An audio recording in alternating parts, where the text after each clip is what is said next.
For today's video mga pits, nakita na ang kung paano ang mga tulo.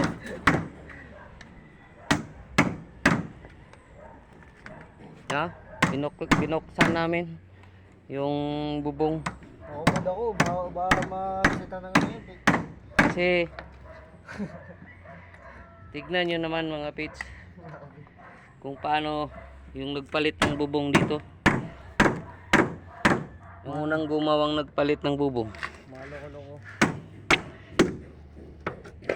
Malata mo talagang pipirahan lang yung ano, may-ari. Gusto nila balik-balik sila. Pinalitan ng bubong kasi daw tumulo. Nandun na tayo sa tulo. Tumulo nga, hindi naman nila tinignan yung paano yung tubig sang galing. Yero lang ang usugaloy. Ito. Diba? Oh. Mababaw lang yung ano. Daluyan ng tubig, oh. Tignan mo. Hindi na. Ay, nako. Di pasok sa loob. Pasok. Ay. Nako talaga.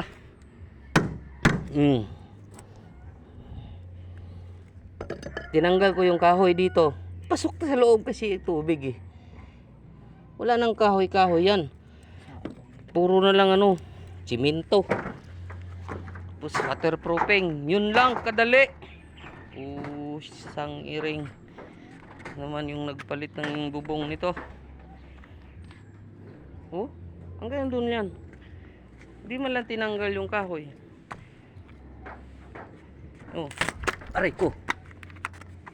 Muntik na tayo. Oh, katulad niyan. Ito. Daluyan ng tubig.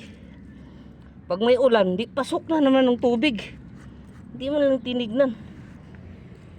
Ay, Diyos ko, loling. Palit ng bubong. Bago nga, tumutulo pa rin.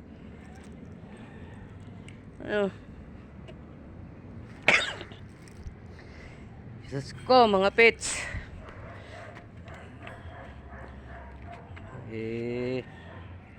Wala na akong masabi sa gumawa nito una.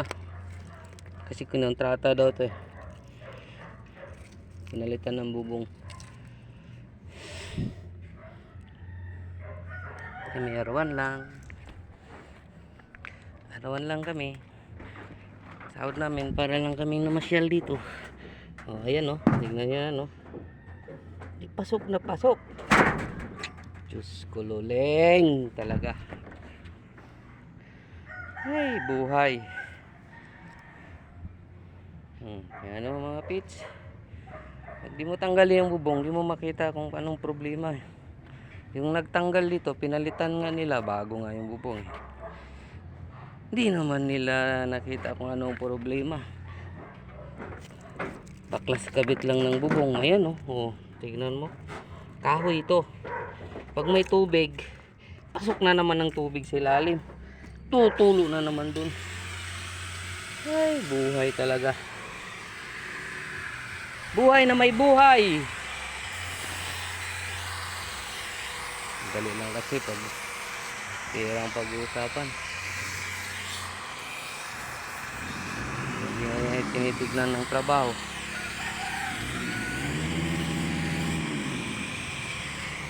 Binawasan nila to. Diba mga pits? Bawasan nila, din kalahati. Para hindi man lang simintuin. I-waterproofing. Diba? Tapos, ang problema, hindi yung pahirapan pa yung may-ari. Kasi may pera yung may-ari. Tirahan ng tirahan. Yung ganun mga pits. Tingnan mo yan oh. Malaking problema yan oh. Pasok na pasok. Tubig sa loob. Diyos ko, luling. Diyos ko talaga.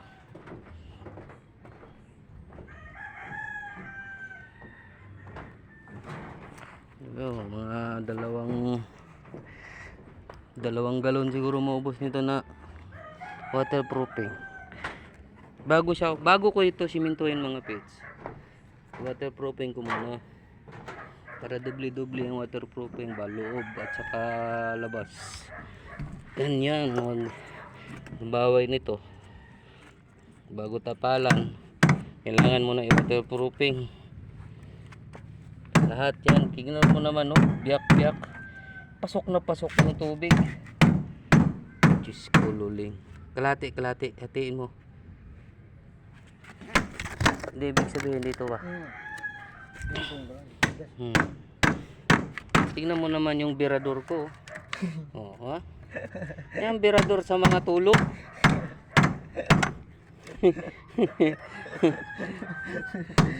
Malupit yan.